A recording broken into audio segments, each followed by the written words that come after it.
On March 5th, a band of local patriots began heckling a British guard at the customs house. More and more Americans joined in the heckling, while more British troops turned up in support of their comrade. Snowballs were thrown at the British. The snowballs turned to rocks, the rocks to oyster shells. The soldiers, outnumbered, panicked. One thing leads to another, and you can see where this is going.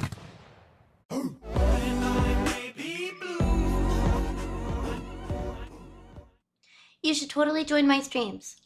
If you haven't already, go check them out on my other YouTube channel or my Twitch. Also, my Patreon has more content on there that you haven't seen if you haven't joined. Why was Uncle Charlie kissing Rose? Well, that was the... And what are pheromones? Oh, that one I know, and it's pronounced pheromones. Never mind. Today, I'm going to be reacting to the American Revolution, OverSimplified, Part 1.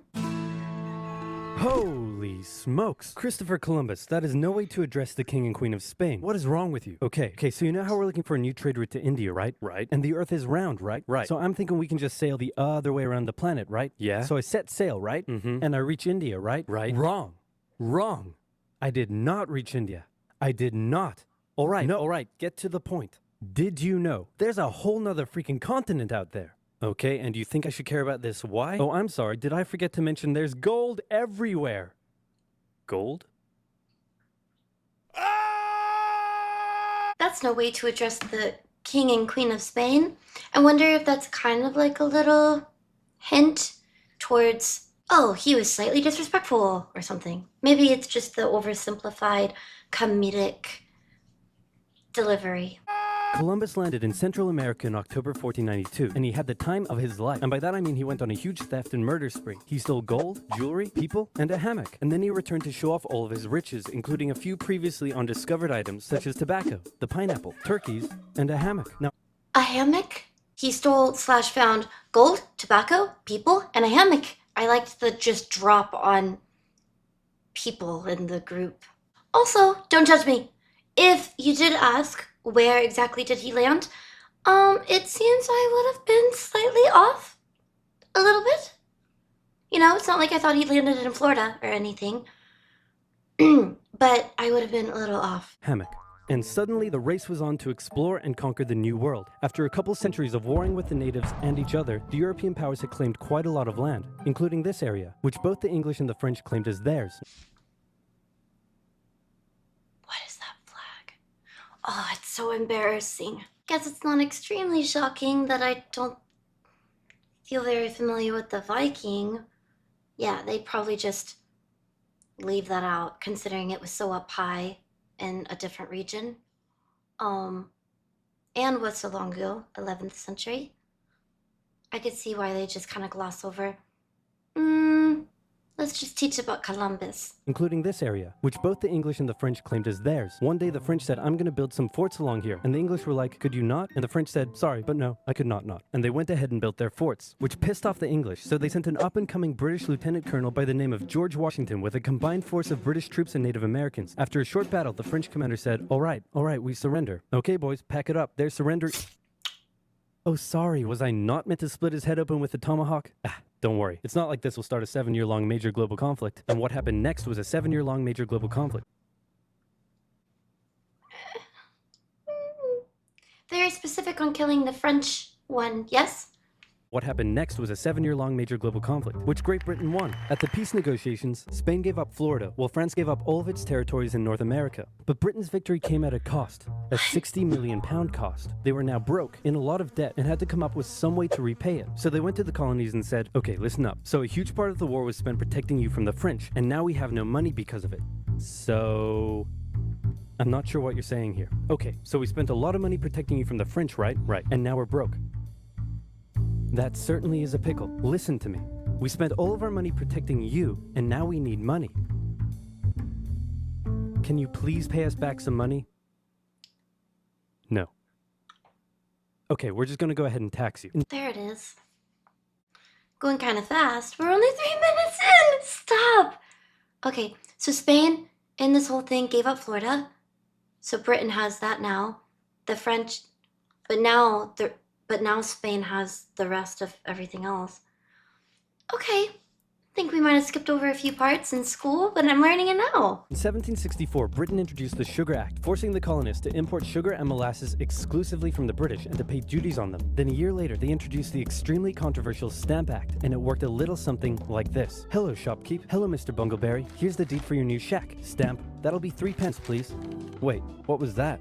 It's the new tax. I get a stamp on any paper or documentation I make, and you have to pay for it. Would you like to see this pamphlet that explains everything? Yes, please. Okay. Stamp. 2 pence, please. This is awful. You know what? Just give me a deck of cards so I can go gamble my pain away. Okay. No. Don't do it. Stamp.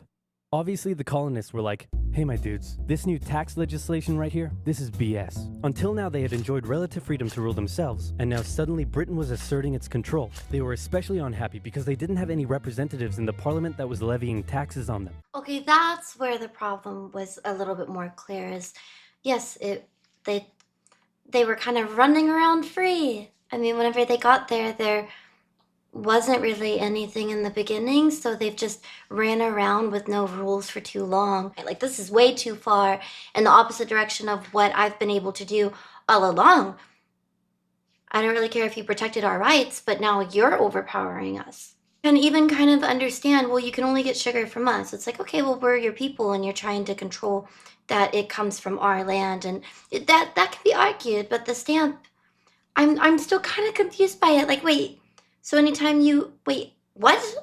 Anything could be stamped? But yeah, I see. In the parliament that was levying taxes on them. So they protested. Orators gave fiery speeches. British goods were boycotted, and anyone loyal to the British found themselves increasingly harassed. The whole thing actually began to take quite a toll on British business, and after just a couple years, the British were forced to repeal the Stamp Act. But we still desperately need money. What should we do? We could try taxing the colonies. Great idea. Wait, didn't we literally just try that and it failed miserably? Man, look at me. I look fabulous. Have you ever seen such a handsome boy? No siree, Georgie. No way. You're the handsomest, smartest, most popular king that ever lived, and everybody likes you. You're doing such a good job. Your Majesty? Oh, you're still here. Get the hell out. So his only idea was to tax the colonies, which is what they were just doing and they're having an issue with. Get the hell out. So in 1766, the British made a declaration saying, we can do what we want because we're in charge and you can all go suck it. Then they levied a whole bunch of new taxes on the Americans via import duties. Glass? There's a tax for that. Lead? There's a tax for that. Paper? Tea? Oil? There's a tax for that. And Why once is that again, the the picture Americans for oil? boycotted British goods, British business felt the pinch, and the British had to back down. All right, this is ridiculous. They're my colonies, and I have to be able to assert my control. Repeal all the new taxes except for the one on tea. Also send 1,000 troops to Boston to take control. Oh, and make the colonists pay for them. Okay, so then they got rid of all of the taxes on the very important stuff that might even be needed. Glass to build things, lead to clearly write things, which is important. No computers and ink, other stuff. But leave the tax on the tea, which could be argued is not a necessity. We're just going to tax you high on something that's more of a luxury item to have, if you would call it a luxury item. Also send 1,000 troops to Boston to take control. Oh, and make the colonists pay for them. And as British troops arrived, the tension in Boston was palpable. You could cut it with a knife, and it was all about to come to a head. On March 5th, a band of local patriots began heckling a British guard at the customs house. More and more Americans joined in the heckling, while more British troops turned up in support of their comrade. Snowballs were thrown at the British. The snowballs turned to rocks, the rocks to oyster shells. The soldiers, outnumbered, panicked. One thing leads to another, and you can see where this is going. 5 civilians were killed. The Patriot press throughout the colonies declared the Boston Massacre an unwarranted crime committed against the people of Boston by the cruel British. Ugh. Very interesting how it can go from snowballs to rocks to oysters, I guess is relevant because now you're hurting the oysters and the people, but you're, yeah, it technically was just tense at the time. I mean, you're the one who started throwing snowballs and rocks. Of course, totally not justifying what happened after that. Not picking sides, not the point of the video. Just interesting. I don't think that I really remembered that part either. Clearly know that it's leading up to the Boston Tea Party, and I know 1766, little stuff like that. But I guess the Boston Massacre is one of those things that I'm like, wait, what exactly happened? How did it get started? And who died? 5 people. Yeah, it would just feel like a issue of power because they showed up with guns from Britain to the colonies, who I guess didn't bring guns to this protest, and then people died. So yeah. And the anger continued to grow. A British revenue schooner that ran aground in Rhode Island was burned by the locals. When it came to light that the governor of Massachusetts supported the suppression of the colonists, his house was burned by the locals. And next, the colonists would set their sights on the remaining tax on tea. Okay, so it came to light that the governor of Massachusetts supported the suppression of the colonists, which, okay, they then kicked him out and burned his house down. That makes sense. He's someone in power, and he was probably put in power by the British government, so... On December 16th, 1773, a band of patriots known as the Sons of Liberty disguised themselves as Native Americans, marched down to Boston Harbor, boarded a British merchant ship loaded with tea, and in front of thousands of spectators, threw nearly 10,000 pounds worth of tea overboard. The British were disgusted, and they punished Massachusetts with a vengeance. They dissolved its General Assembly, revoked their charter, and sent 3,000 more troops to occupy the city, meaning Boston and Massachusetts were now essentially under the direct rule of Great Britain. Dissolved its General Assembly and revoked their charter. I'm sorry I'm a dum-dum, but what exactly does that mean? Okay, I don't know exactly all of what that entails, but they were very unhappy about throwing tea in the harbor. Yes, already knew that. Kind of sad that they dressed up as Native Americans. I mean, I guess it's clear that they weren't Native Americans.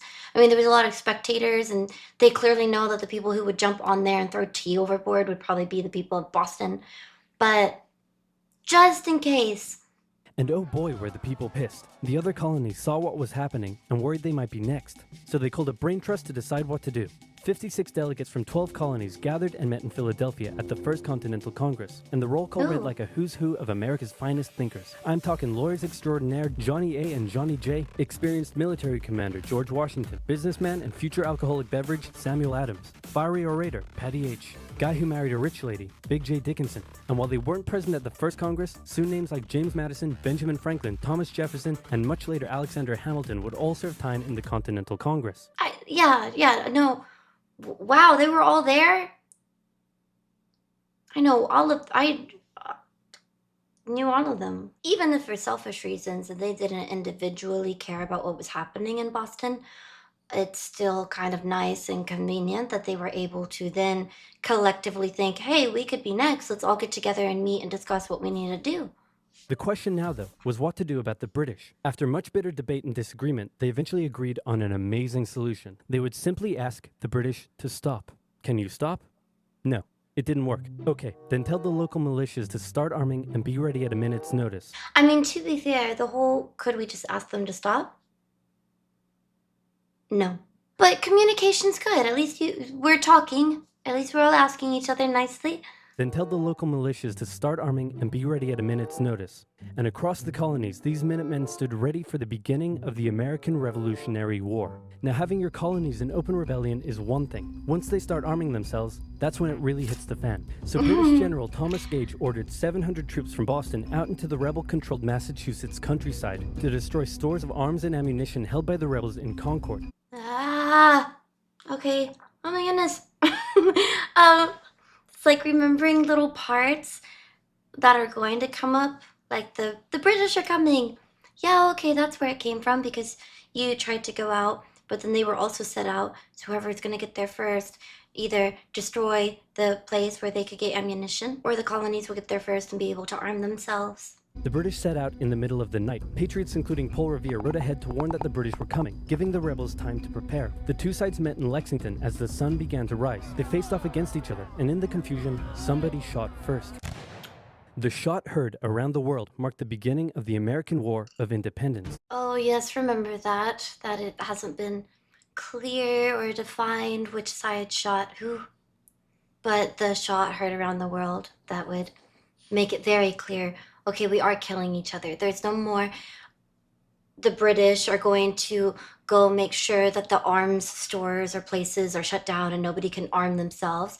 Nobody's actually dying at that point. Or the colonies trying to arm themselves. They haven't actually killed anybody. They're just arming themselves for protection in case something happens. But that was an actual shot. So, yeah, war.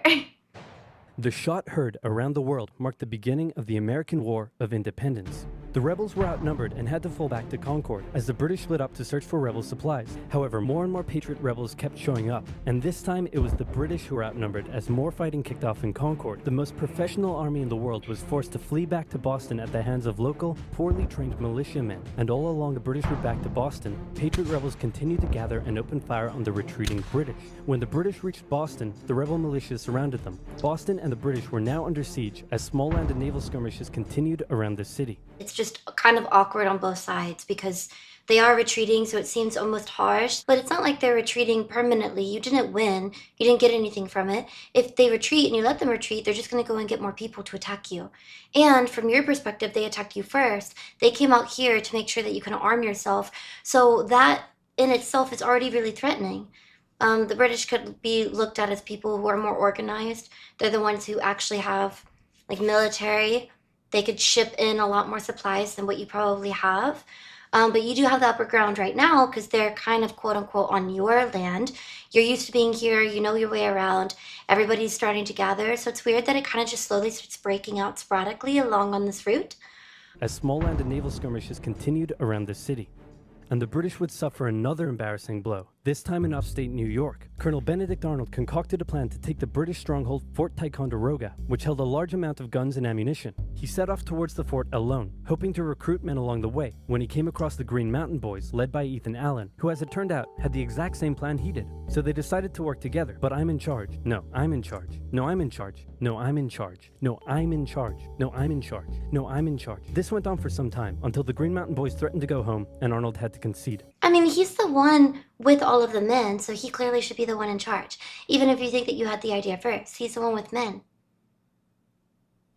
The group raided the fort at night while the Redcoats were asleep, and they caught them completely by surprise, taking the fort and all of its munitions with almost no resistance. Wow, great job, Ethan. Very impressive. By the way, what happened to that other guy we sent to take the fort? Who?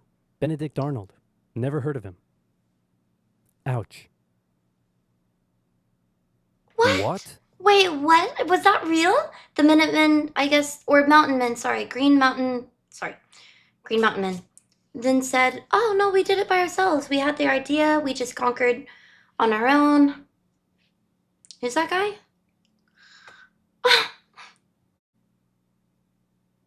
What the fuck? Nobody knew what was going on. The colonies were in open rebellion, and for now, they even seemed to be winning. So King George fired General Gage, replaced him with General William Howe, and ordered the rebellion to be put down immediately. Okay, the British are definitely going to retaliate for all of this, so we should probably put together a proper army. First, we need to pick a commander-in-chief, and I think we can all agree that that job should go to the man, the myth, the legend, George Washington. I mean, it almost looks like there would be more people there now than there would be. Yeah, I think the population issue of people who could fight is kind of the problem because you're only sending a certain amount of people from Britain to fight. Sure, it's more organized, but it's a limited amount of people. Whereas the amount of people who are here now, I mean, they're all willing to fight for their land. Like they're all willing. It's kind of sloppy and not organized, but they have the advantage because it's their land, and they have the advantage of we don't have to sail on a ship and come here over a certain amount of time. We're just here. Like we could just go to the store, get a gun, and yeah. First, we need to pick a commander-in-chief, and I think we can all agree that that job should go to the man, the myth, the legend, George Washington. My friends, I am humbled and honored that you would consider me for such an important role. I did not expect for this. All right, you've been showing up in a military uniform every day for the last 10 months. We all know you wanted this, so cut the crap, George. Dude. Uncool. Did he really? I like how there's some little teasing about the guys in here. Like, don't be ridiculous. You did this. So Washington began his journey up to Boston to take command of the newly established Continental Army, just as the British made their first major attempt to break the siege. They made plans to take the high ground on Bunker Hill, but spies warned the Continentals of the British plans, so they fortified Bunker Hill and set up defensive positions on nearby Breed's Hill. The day of the battle came, and as the British advanced, a barrage of Continental gunfire was opened up on them. Twice they tried to climb the hill, twice they were pushed back. The battle lasted 3 hours until the Continentals finally ran out of ammunition and had to retreat, allowing the British to take the hill. While technically a British victory, they suffered nearly 1,000 casualties to the Continentals' 400. The colonists showed the British that this wasn't just a rebellion, it was war, and they were ready for it. Interesting that the only reason why they lost is because they ran out of ammunition. I mean, they had the spies, they had the advantage of knowing what their plan was. So then they had an advantage point. They were at the top of the hill. They were prepared. Everything was going right. They even killed way more men, more than double. But you run out of ammunition? But one thing they weren't sure about was why they were fighting. While some radicals were starting to throw around the I word, most hoped to eventually repair their relationship with Great Britain. So they sent a letter to King George saying, "Hey man, looks like things aren't going your way. Remove the taxes and let's be friends. I'm gonna kick your ass." Send that to the colonies. Your Majesty, your handwriting is terrible. Are you sure? Just do it. You had a chance? That makes sense. A lot of people saying, well, we've kind of passed a point of no return. We have to just keep fighting for our independence at this point and be our own people. But then a lot of people think, wait, we still think of ourselves, we just live on new land, but we're British. I mean, that's just weird to act like we could do it on our own. I mean, we're struggling to fight them. We don't want to be independent. We'd have to do everything on our own. Let's just make up. I mean, maybe a lot of people still have family back there. Maybe people still planned on going back to their life, but they were kind of going away for a few years. I don't really know, but it does kind of make sense that a lot of people wouldn't just jump and say, oh, we need to fight for independence. No, we just wanted to fight to not pay taxes, but as long as you drop them, we're cool. I think that we've made our point. We're definitely willing to kill more of your men than you're capable of killing of ours. So yeah, just back down and we're good. What does it say? He's gonna lick my... Gross. So for the remainder of the year, small engagements continued to occur around the colonies. The British burned down the towns of Falmouth, Massachusetts and Norfolk, Virginia as revenge for earlier anti-British incidents. These actions played right into the hands of patriot propaganda. Overseas, the British were seen as brutes, and the French and Spanish would soon begin sending supplies to the rebel cause. During this time, there was also minor fighting going on between patriot and loyalist militias in the southern colonies. Benedict Arnold was still on a mission to win some personal glory for himself. That's also an important factor, that the French and Spain sent their support to the colonies, clearly not to Britain. Benedict Arnold was still on a mission to win some personal glory for himself, so he headed up an attempt to invade Canada in a two-pronged attack. The Continentals managed to capture some British forts and the city of Montreal, but a harsh snowstorm with some smallpox on the side saw them defeated and pushed back at Quebec City, and they were forced to retreat all the way to Fort Ticonderoga. Speaking of which, remember all those guns and ammunition? Well, this guy's got a plan for what to do with them. He uses oxen to drag 120,000 pounds of artillery for 2 months through the harsh winter, 300 miles all the way to Washington and his Continental Army surrounding Boston. Boom.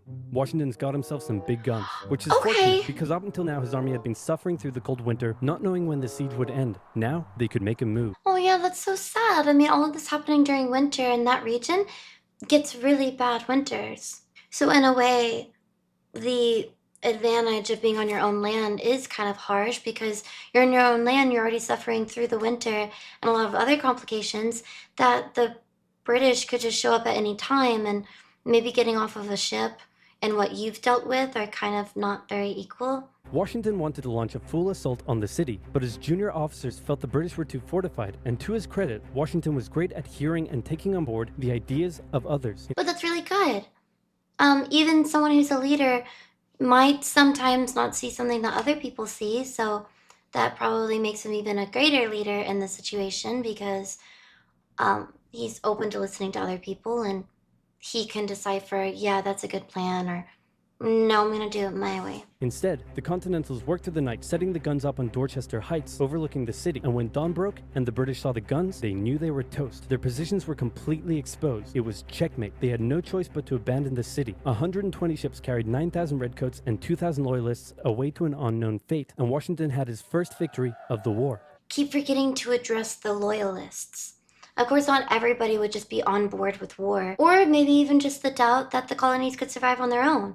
And if you start a war and we break away from them, we're not going to do very well. We need Britain. So, interesting to hear, 9,000 redcoats were sent away, along with several loyalists. Washington then moved his army to New York, knowing that when the British returned, they would probably land there. In the meantime, a friendly-looking old man by the name of Thomas Paine had written and published a pamphlet called Common Sense, in which he advocated for total independence from Great Britain. It spread across the colonies like wildfire, and to this day remains the best-selling title in America. It was read aloud in taverns and meeting halls, and brought the idea of independence into the mainstream. Goodness, calling a book like that Common Sense? Way to get people to want to read it and, agree with you. Congress began to seriously consider the idea. Thomas Jefferson was selected to write up an official Declaration of Independence, and he went hard, writing that all men are created equal, with certain inalienable rights, including life, liberty, and the pursuit of happiness. Of course, Jefferson had over 100 slaves, but we don't have to talk about that. On the 2nd of July, Congress voted unanimously in favor of independence, and John Adams declared that the 2nd of July would go down as the most remembered day in American history. Then a couple days later, independence actually came into effect. The United States of America was born. There was no turning back now. Nah, that's funny. Didn't know the thing about July 2nd either.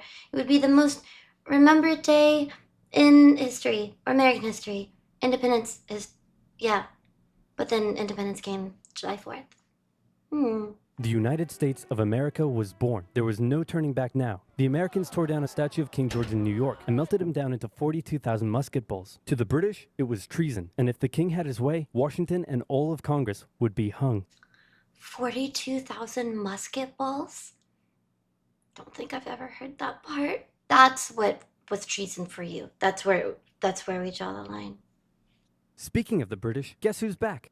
The king sent an intimidating force of 130 warships and 25,000 men to New York. Washington knew that taking on the most powerful military in the world wouldn't be easy. The British set up camp on Staten Island as the Americans dug into defensive positions around Brooklyn Heights, waiting for an attack to come. But the British just waited, wearing down their opponent's nerve while building their own strength. At one point, they launched a big scary artillery barrage and then said, you know, if I was you right now, I'd probably sue for peace. But Washington told them to shove it. The Americans kept holding out for what was coming, and when they finally hit, they hit hard. Having it explained like this kind of makes the colonies look a little bad, because it's showing that Britain themselves, the home base, well, we spent all of our money protecting you.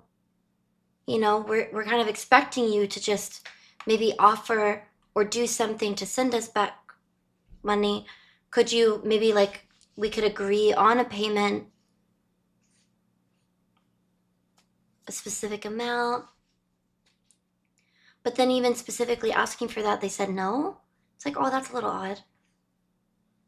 Because it's owned by Britain, so when did it decide, like, when did the people there kind of get the mentality of, we're not really Great Britain. I mean, we're completely on a different piece of land. Like, we are now just separate people. 15,000 British troops approached the American position, and the two sides fired on each other in massive rows. But what the Americans didn't realize was they were only fighting a decoy. The main British force was going around to flank the Americans from behind, and when they arrived, they inflicted heavy casualties. The Americans panicked and retreated back to Brooklyn Heights, where they then found themselves trapped between the British army and the river. It looked as though the war was already lost, but luckily, instead of attacking, the British decided to dig in for a siege, and then a thick fog set in, allowing Washington's army to escape across the river unimpeded. Seems like one of the first times that the Americans are actually in trouble. Nice that he actually predicted that it was going to be New York. Guess it was obvious that it wasn't going to be Boston again, with them being able to surround that port that they would probably pull in on.